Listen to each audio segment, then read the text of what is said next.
Puji syukur kepada Allah. Kalau Allah tidak izinkan, kita tidak akan mampu menyebut namanya. Maka bersyukurlah malam ini Allah izinkan kita menyebut namanya. Alhamdulillah.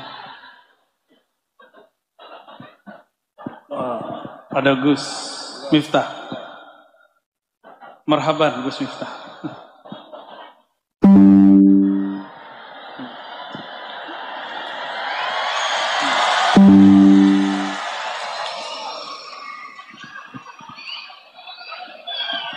Insyaallah. Allahumma shalli.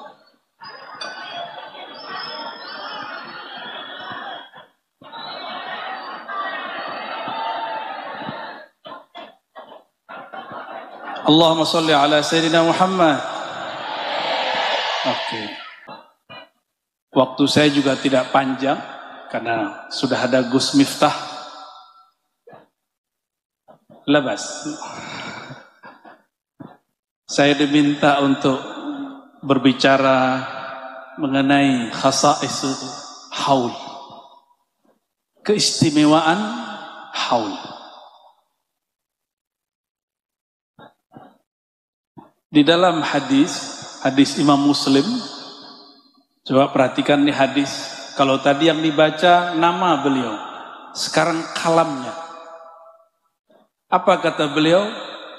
Aksiru min dzikri hadhimil ladzat.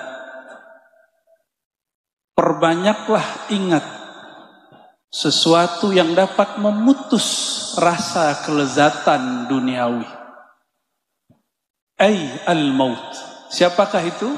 Al-maut. Begitu kata rawi ahli hadis. Karena ahli hadis berhukum dengan hukum zahir. Tetapi sebagian ulama ahli rohani mengaitkan hadis ini dengan surat Az-Zumar. Coba dengarkan ayatnya, pendek sekali. Innaka mayyitun wa innahum mayyitun. Ada yang bisa baca lagi? Ayo sama-sama baca. Tadi baca sholawat kenceng, baca Qurannya harus juga kenceng. Innaka mayyitun wa innahum mayyitun. Tapi para ulama nggak ada yang berani menamakan baginda Sayyidina Mayyit, itu nggak ada yang berani. Ta'adduban bin Nabi sallallahu alaihi wasallam. Tapi Allah memberikan satu hal kepada beliau, itu makom. Apa kata Allah SWT kepada beliau? Innaka ya Muhammad mayyitun. Hai Muhammad, kata Allah, engkau itulah hakikat al-mayyit. Maka ahlul haqa'iq, ahli rohani, jika diajak ayo ingat mati, yang terbayang baginda Nabi Muhammad sallallahu alaihi wasallam. Karena al-maut tidak mungkin ada kecuali ada yang mayyit. Mungkinkah ada kematian tapi tidak ada orangnya? Dan beliaulah yang mengajarkan kita untuk mematikan diri sebelum mati.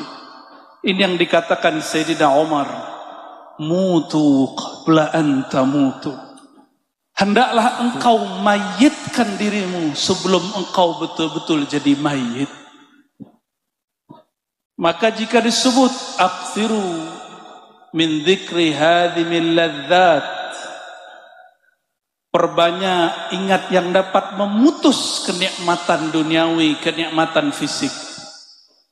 Suatu kali dalam hadis Imam Muslim, Sayyidina Abu Bakar dan Hamzalah, mereka ketemu di persimpangan jalan. Apa kata Hamzalah? Ya Abu Bakar, ma bika ya Abu Bakar? Ada apa dengan wajahmu wahai Abu Bakar? Galau. Ini di depan saya banyak wajah galau ini ya. Padahal sudah sholawat. Nih paling asli nih. Kata Sayyidina Abu Bakar, ya Hanzalah, apa bedanya mukamu dengan mukaku? Sama-sama galau. Tapi perhatikan, galaunya Sayyidina Abu Bakar bukan masalah jodoh. Galaunya Sayyidina Hanzalah bukan masalah fulus. Galaunya apa? Mereka curhatlah berdua. Lalu mereka sepakat, ayo kita ceritakan curhatan ini kepada baginda Rasulullah sallallahu alaihi wasallam. Sampai pada hadirat Rasulullah sallallahu alaihi wasallam.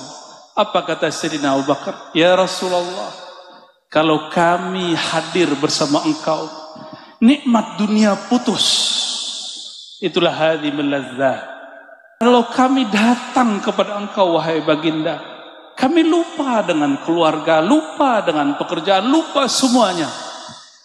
Ka'annal jannah baina a'yunina, seakan-akan akhirat surga sudah di depan kami. Itulah yang disebut al-maut. Gak mungkin orang merasakan ini kalau dia belum mati. Maka siapapun yang merindukan surga, sebenarnya dia telah mematikan dirinya sebelum mati. Siapa saja yang merindukan baginda Rasulullah SAW, dia telah merindukan kematian sebelum itu datang menjelang. Maka Rasulullah SAW mengatakan, seandainya lau tadumuna ala ma kuntum indi wa dzikri, seandainya kalian membawa rasa ini, rasa apa? Rasa al-maut, rasa putusnya semua kelezatan dibawa kemana-mana. Kalau bahasa Sidi Ahmad bin Idris al-Idrisi dan Sidi Ahmad Tijani, begitu juga diambil dari kalam Imamuna Abul Hasan Syazili, dibawa nur. Nur apakah yang dibawa? Nur Sayyidina Muhammad sallallahu alaihi wasallam. Maka semua kelezatan duniawi menjadi hamba. Jadi walaupun tadi datang di dalam beliau itu makanan lezat-lezat semua. Apa kata beliau? No, makan. Nih, Imam Syazili makannya enak. Tapi melihat beliau, teringat saya baginda Rasulullah SAW. Sayyidina Abu Hurairah disajikan makan saat pulang kampung ke Najd. Hadis Imam Ibnu Majah. Ketika dia melihat makanan, ternyata makanan itu nikmat sekali. Harumnya bukan main. Tapi bukannya dia makan, air matanya menetes. Apa kata beliau? Ma'akala habibi hadha ta'am.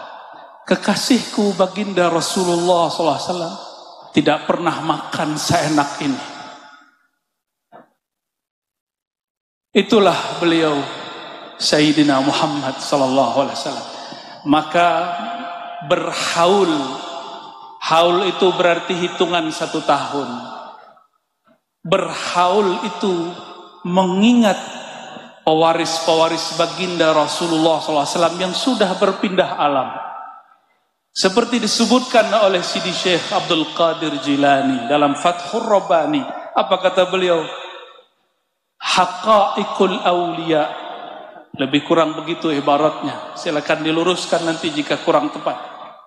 Haqa'iqul awliya itu sebenarnya adalah nurnya, sirnya baginda Rasulullah SAW. Itulah yang disebutkan oleh Syekhuna Syekh Yusri barusan. Jika tidak ada kemampuan ziarah kepada baginda, maka ziarahilah para wali. Dan kami tadi dapat bekal cerita dari beliau tentang mbah beliau, Mbah Muhdar.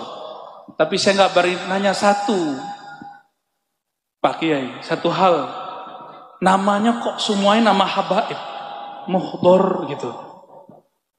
Jangan-jangan masih bagian itu. Coba itulah hebatnya kiai-kiai Jawa. Mereka ini memasturkan nasab Nur Muhammadnya sallallahu alaihi wasallam. Maka mohon maaf para habaib, saya cinta kepada semua antum. Berterima kasihlah kepada semua kiai. Nggak ada kiai, tidak ada yang hormat kepada habaib. Tidak ada kiai, tidak ada yang mengenal bagaimana cara cinta kepada habaib. Maka kita katakan, lakumus syukra ayuhal masyayikh.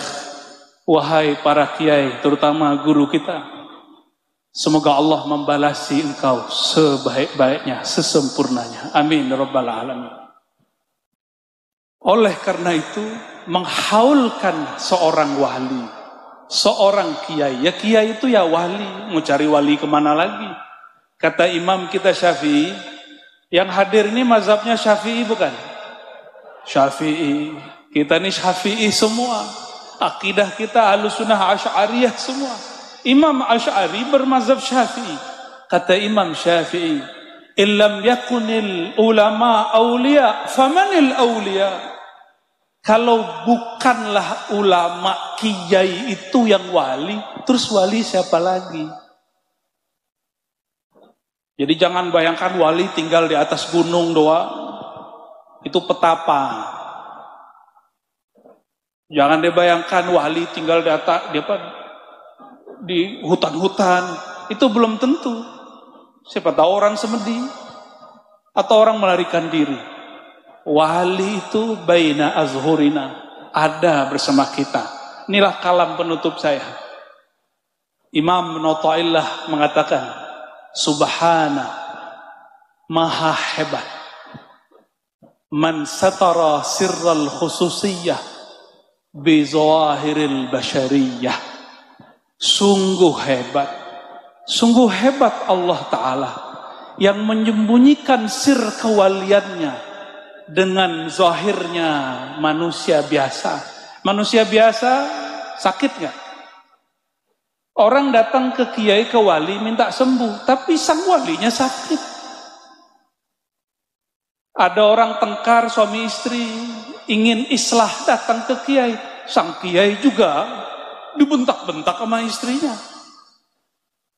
Itu biasa. Akhirnya si murid berpikir, emang dia beneran wali? Kok wali begitu? Kok wali sarungan gitu? Kok wali nggak kayak Habib Anis pakai serban terus gitu?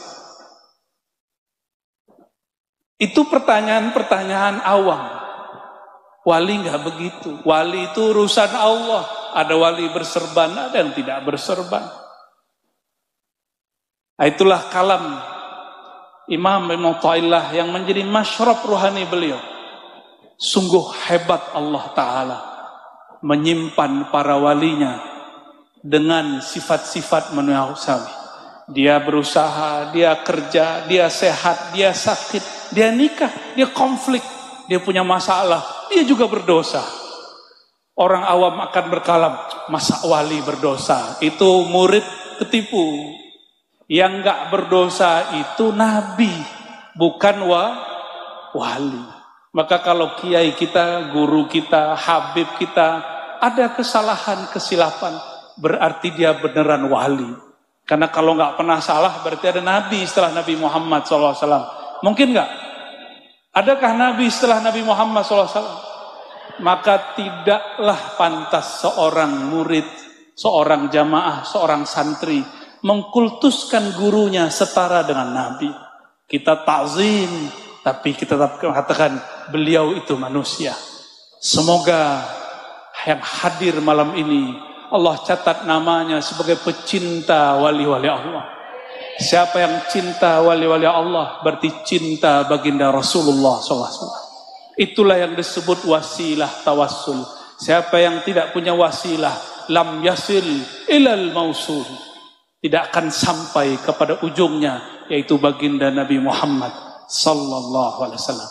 Barangkali itu dari kami. Mohon maaf jika ada salah kurangnya. Assalamualaikum warahmatullahi wabarakatuh.